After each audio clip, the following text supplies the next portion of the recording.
Welcome, welcome, welcome. It is the Madame the Exotical Tax Collector. And in this live, I will be talking about the jealousy of unambiguous black women against exoticals. And I feel like Blunt Girly is a beautiful example for this live. So Blunt Girly is very jealous of the privileges that naturally come with being a natural born exotical, Being a natural born exotical, people dote over us naturally. People are naturally generous with us. You know, I don't find a lot of unambiguous black women speaking on the fact how they're being doted on or how they're being uplifted or how they're being loved on because they're black women. But in reality, they're just a mere fetish. They're just a mere cum rag. And I know it's really sad to say, but a lot of unambiguous black women have fallen in love with the ideology of being needed versus actually genuinely loved, lusted over and fetishized over actually being genuinely loved and appreciated and honored. And that's the main reason why a lot of unambiguous black women are mad. Black women don't have what it takes to compete with exotical women. They don't have what it takes, honestly, and we all know this. We all know this as exoticals who are truly getting that exotical tax. We know these bitches can't compete with us a day in our fucking lives. So, what we should be doing is focusing on maintaining and sustaining our beauty. You should only be focused on sustaining the beauty that you have, upkeeping the beauty that you have, and even just flourishing financially, emotionally, career wise. We should have hobbies. We should be enjoying our time on earth individually and in our relationships, whether that's with romantically, familial, or just friendships. We should be enjoying our lives. And I want to promote that. I want to promote women enjoying the fact that they're free in being who they truly are in their authentic selves. And I feel that when you feel free in yourself and you feel that you are accepted, you're loved, you're cared for, you're honored, you're going to have what it takes to grow in life. You're going to have what it takes to succeed. And I feel like the exotical community is growing on a daily basis. It's growing. And we should be aware that this space is not to give us validation. It is only a space for collaboration, positivity, and seeing that we were never alone in, to begin with. We have always been loved as exoticals. We have always been cherished as exoticals. And the thing is, I have been realizing day by day that people love me because I'm so inspirational and I'm influencing them in a positive way. And it really brought me to tears this last email. This woman told me that I saved her life with a couple of my videos, and it really touched my heart on so many levels. It really hit me so deep on my impact on you guys and the words that I say. And I just want every exotical woman to feel so self-assured, so loved by herself. And she doesn't need anyone. Like, you can want people, but you don't need people. You don't need them like a crutch. You don't need them like this thing that you use to get to the other side, to be fulfilled. Like, I've never needed this many people saying that, oh, yes, I need you. Oh, my God, you're valid in what you're saying. Like, I never needed that. I just wanted to be here for people who are like me. I wanted to be here for women who experience the things that I experience, who have experienced the reverse colorism, who have experienced, being pedestalized one minute, then being fetishized, and then being objectified in another breath. And I feel like exoticals are treated like celebrities, and I am treated like a celebrity everywhere I go. And I'm going to tell a rough truth. When I am my natural skin tone, my natural shade, and I'm not tanned like people go out of their way to get to know me. People go out their way to like pay for my groceries. Like 2 to 3 weeks ago, like I didn't have the tan that I have now, and I was like really like, because I stayed inside like just for like a couple days, and I realized the difference like in how this one lady was treating me. And it's like, I've been to this grocery store over and over again, but this lady, like, she came out of her pocket, and she's an employee at the store. Isn't that crazy, guys? An employee that works at the store paid for my groceries. And even one of my previous story times with that white man who was married to the unambiguous black woman, he paid for my groceries in for front of his wife, and she went ballistic, and he told her ass to go to the car. I was like, oh my fucking God. But anyway, it's the simple fact that I have favor. No matter where I go, I have favor. And when you realize that you have favor,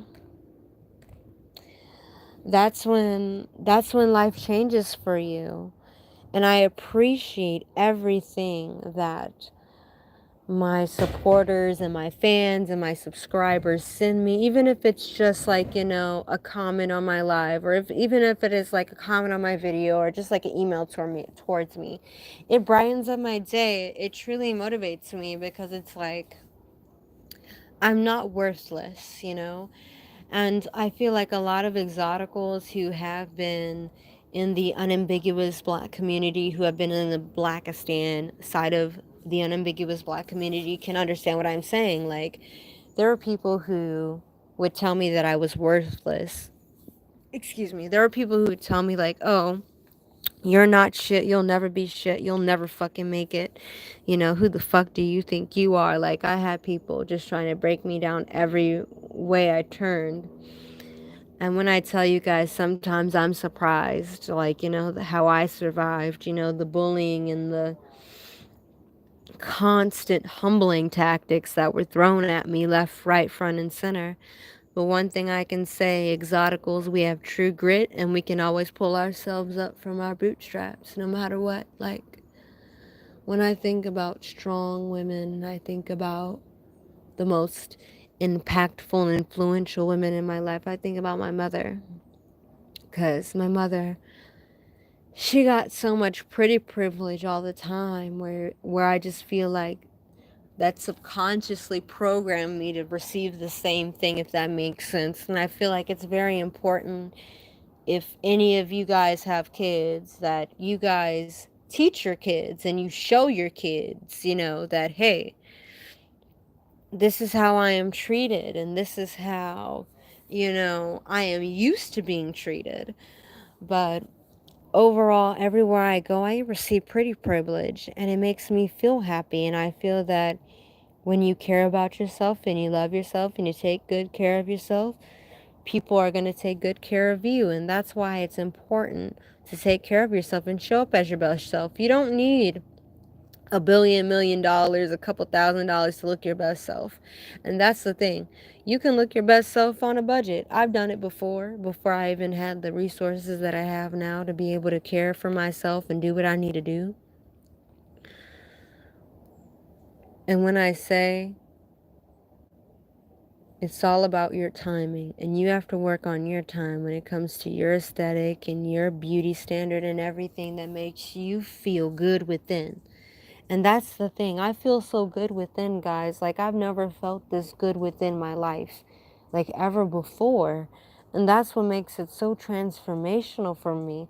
Like, this channel has made me see, like, the internal beauty of myself, of helping other people and holding the proper space for people so they can grow and they can have the proper epiphanies, to be able to know that, hey, even if I'm in a space where people are challenging me, that does not diminish my worth.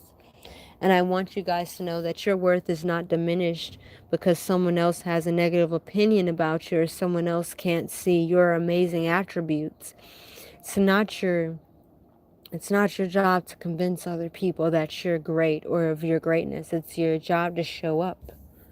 So show up as your best self. Show up as the way you want to be. And one thing I have to say, when I finally stopped giving a fuck about how I was going to show up and I just showed up how I wanted to, people accepted me like off the bat. People were promoting my stuff. People were promoting my business. People were talking about my business to people that they knew.